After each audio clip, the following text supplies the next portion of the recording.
guys, naluto na yung kalabasa natin guys. Ito siya. Ayan, babalatan na lang natin to guys. Ayan, balatan natin guys. Tapos mamaya i-mash natin siya pagtapos na tayo magbalat. Ang ingay ng washing ko guys. Ano ba yan? Lakasan na lang natin guys ha. Ito na, ayan na yung kalabasa natin guys. Maliit lang to siya.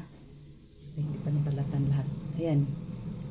Gusto ko nga hindi tatanggalin yung balat para andun yung vitamins sa balat, diba? So lang, baka matigas. Ayan guys, tapos na natin balatan yung isang buong kalabasa na maliit guys. Ang gagawin natin dito is i-mash natin guys. Ayan o. Durugin lang natin siya. Ganyan, hanggang sa madurog na siya. Ito na siya guys. Ayan. Ito yung ingredients natin sa ating binangkal na kalabasa. O, diba? Ayan. Try nyo itong lutuin guys ha. Masarap to. Ayan.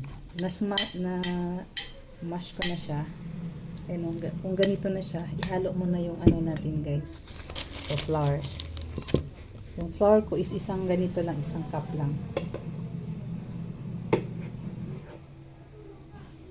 Ayan, ganito. Yan lang ihalo ko dyan. Tapos, asin. Lagyan natin ng konting asin. Ayan o. Isang kutsarita lang to siya guys. Tapos, baking powder. Ay, sumama na. Tapos, nilagyan ko ng butter. Yung unsalted na butter. Ayan. Tapos, imikos-mikos lang natin guys. Halo-halo lang. Halo-halo. Hanggang sa makuha mo na yung consistency niya talaga. Na pwede na natin iprito. So na guys, oh.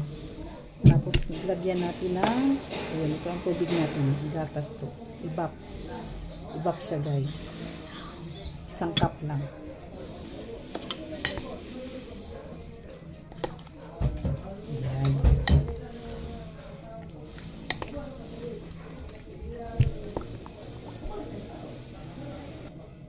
Ito na guys. Yan na siya guys. O, ganito na siya guys. Dapat pagka ganito na guys, pwede mo nang bilugin sila guys.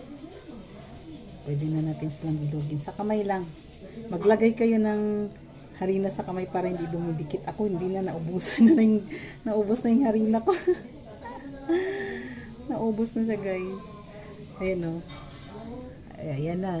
Ganito lang yung binangkal natin guys. Gusto ko lakihan para mabilis.